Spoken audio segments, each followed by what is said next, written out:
like a Hellcat. Oke, assalamualaikum warahmatullahi wabarakatuh. Selamat pagi, selamat siang, selamat sore, selamat malam. Thank you banget buat lo semua yang udah nonton video ini, dan thank you buat lo semua yang udah nyempetin like dan subscribe channel ini, karena like dan subscribe lo merupakan simbol dukungan buat gue untuk selalu berjuang demi susu dan popok anak gue. Dan video kali ini gue akan share pengalaman gue, share dan pengalaman dan ilmu gue terkait apa itu tenaga ahli dan PPNPN. Karena sebelum lo apply atau melamar sebagai tenaga ahli dan PPNPN di suatu instansi pemerintah, lo harus nonton video ini dulu. Karena banyak yang nanya, apa sih itu tenaga ahli, apa sih PPNPN, apa sih perbedaan tenaga ahli dengan PPPN. Nah, jawabannya ada di video ini. Oke, kalau bisa tonton sampai habis ya. Thank you. Lanjut ke video berikutnya.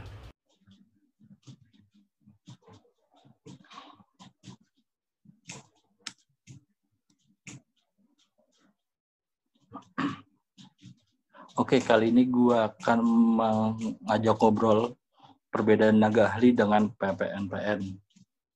Sebelum lu meng-apply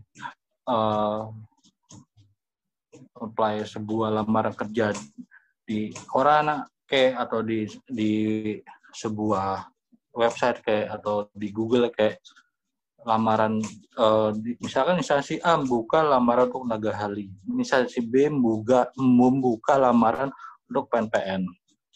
Itu yang lo harus tahu itu adalah perbedaan keduanya. Tenaga ahli itu apa, PNPN itu apa, lalu terus gajinya berapa, kisaran berapa, terus kira-kira job desk-nya seperti apa. Itu yang harus lo tahu. Dan tenaga ahli biasanya secara definisi sederhana, tenaga ahli ya orang yang punya keahlian khusus tertentu sesuai dengan background pendidikannya. Misalnya si A gelar sarjana ilmu komunikasi, otomatis dia harus melamar di kementerian sesuai dengan background dia, atau misalkan sarjana ilmu komunikasi yang harus dia apply ke Kementerian Komunikasi Informatik, atau bisa juga misalkan Kementerian Dalam Negeri membuka untuk tenaga ahli komunikasi ya, lo bisa melamar ke situ. Atau lo penasaran apa sih sebenarnya, secara digamblangnya ini udah ada di sini, ada tulisan banyak, lo tinggal baca aja dasar hukumnya seperti apa. Biasanya tenaga ahli itu dasar hukumnya itu standar minimal Ikindo tahun 2016. Tenaga ahli bisa dibilang itu dianggap sebagai konsultan. Jadi di standar minimal Ikindo itu mengatur kode etiknya, pedoman standar minimal gaji berdasarkan pengalaman kerja si tenaga ahli itu. Gajinya itu diatur standar ini, dan juga biasanya sesuai dengan anggaran masing-masing. Misalkan standar Ikindo mengatur misalkan pengalaman lu sebagai tenaga ahli 3 tahun. Tapi anggaran instansi A ini tidak bisa memenuhi permintaan lo. Misalkan pengalaman 3 tahun dan lo minta gaji 6 juta. Tapi misalkan kata kementerian ini bilang, oh kita nego ya, kita 5 juta ya minimal ya. Ya mau gimana, lo kalau memang lo membutuhkan pekerjaan itu ya ambil aja, tapi kalau misalkan tidak, lo rezeki bisa cari tempat lain sebenarnya. Lalu PPNPN itu sebenarnya adalah sama seperti kalau berdasarkan Undang-Undang ASN nomor 4 tahun 2016, PPNPN itu sama kayak P3K, pegawai pemerintah dan perjanjian kontrak. Biasanya yang gue tahu, PPNPN itu bagi 3, tenaga teknis, tenaga analisa, dan tenaga administrasi. Tenaga teknis itu biasanya S1, D3 itu tenaga analisa, D3 tenaga administrasi itu biasa SMA. Nah, kisaran gaji ya seperti yang ini, kayak yang gua kasih gambaran di sini. Gajinya antara 4 juta kalau teknis itu 4 sampai 6, analisa 3 sampai 4, tenaga administrasi 2,5 sampai 3 juta. Ini kisaran gua ya.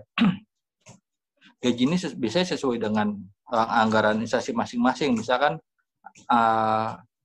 instansi A menyediakan untuk per orang gaji misalkan tenaga teknis itu sekitar 5 juta, ya udah 5 juta. Misalkan lo melamar sebagai tenaga teknis, gaji yang lo terima akan 5 juta. Bagaimana cara lo mengetahui gaji lo berapa? Ya lo tanya, pertama lo tanya, kedua lo lihat RAB-nya seperti apa.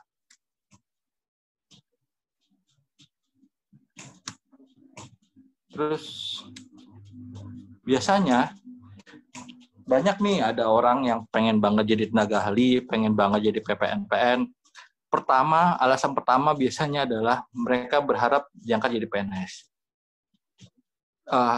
Alasan pertama ini sih kayaknya nggak mungkin ya, karena Undang-Undang ASN tidak mengatur bahwa ada seorang honorer, seorang tenaga ahli ataupun PNPN itu bakal diangkat PNS, kayak nggak mungkin. Biasanya di kontrak itu tertulis tidak boleh menuntut untuk dinaikkan sebagai PNS, biasanya gitu. Biasanya ada juga alasan kedua nih yang orang yang tertarik untuk sebagai tenaga ahli dan PPNPN. Mereka bosan kerja di swasta, akhirnya penasaran mau kerja di instansi pemerintah. Atau yang ketiga memang mereka butuh pekerjaan yang salary lebih tinggi daripada pekerjaan sebelumnya. Atau yang keempat nih, biasanya sering ada rapat di luar kantor, dinas luar kota atau RDK. Makanya ketika orang tahu, oh ada lamaran kerja nih instansi A sebagai tenaga ahli atau PNPN, otomatis yang lu kemungkinan dapat itu adalah rapat di luar kantor atau misalkan di hotel atau di dinas luar kota atau RDK. Biasanya RDK itu di atas jam 5 dan dapat sekitar 100.000 kalau nggak salah. Alasan supaya lu berpikir ulang supaya nggak mau jadi tenaga ahli atau PPN. Pertama, gaji biasanya tidak tepat pada tanggal 1 atau gaji yang cair itu tidak sama seperti karyawan swasta. Misalkan karyawan swasta kan biasanya terima setiap tanggal 20 atau tanggal 1. Kalau tenaga ahli dan PPN nggak begitu. Misalkan gaji mereka Januari, terimanya Februari. Gaji mereka Februari, terimanya di Maret. Dan itu pun untuk beberapa instansi pemerintah, mereka ada yang terima tanggal 1 pas, ada sampai sebulan ke gajian, ada yang memang sampai hanya seminggu baru terima gajian.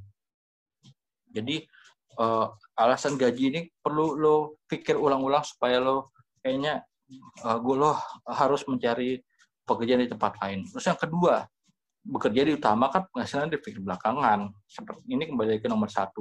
Biasanya atasan lo itu mempush banget pekerjaan lo, tapi penghasilannya belakangan. Biasanya ketika lo interview itu tidak diomongin bahwa nanti gaji lo tepat tanggal 1 ya, atau nanti paling tepat begini, atau kalau tak ada solusi menikah, nggak ada. Jadi 2 alasan ini adalah alasan kuat kayaknya lo harus berpikir ulang, bukan jangan jadi ya, maksudnya lo mencari pekerjaan deh selain tenaga ahli atau PPNPN. Nah, alur proses pencairan gaji tenaga ahli atau PNPN kayak gini nih. Pertama, laporan kerja harus dibuat oleh tenaga ahli atau PPNPN masing-masing. Biasanya laporan kerja itu ditandatangani oleh tenaga ahli atau PPN yang bersangkutan, PPK dan atasan terkait. Biasanya laporan itu harus disiapkan oleh tenaga ahli atau PPNPN sebulan sebelumnya. Misalkan tenaga ahli itu atau PPN itu mau gajian bulan Juni ya, otomatis laporan itu harus disiapkan bulan Mei. Dan biasanya ada beberapa instansi tanggal 20 udah disiapin, tanggal 1 tuh udah mereka gajian. Ada instansi nunggu aja tanggal 1, tanggal bulan berikutnya lah baru mereka kita minta laporannya. Kedua, biasanya termin dikeluarkan oleh bagian keuangan. Harus ditandatangan tenaga ahli atau PNPN yang bersangkutan, PPK dan atasan masing-masing. Misalkan nih, termin itu di-print nih sama bagian keuangan, terus si tenaga ahli dan atau PNPN itu bersangkutan tanda tangan itu bukan hanya tenaga ahli atau PNPN bersangkutan, ada PPK atau pejabat sebuah komitmen atau atasan masing-masing.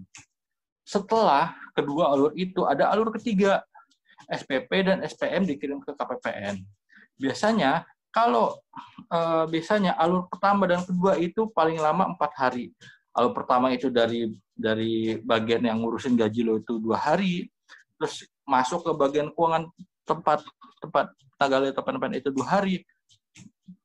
Untuk mengeluarkan SPP dan SPM itu kayak ngantri. Misalkan urusan pertama, misalkan ada SPP pertama, misalkan ada apa ya, SPPD yang udah masuk duluan di meja bagian keuangan, otomatis ya SPPD itu harus kerjakan oleh bagian keuangan itu, baru karena yang SPP tenaga ahli atau PPN itu datangnya belakangan, otomatis disuruh ngantri lah.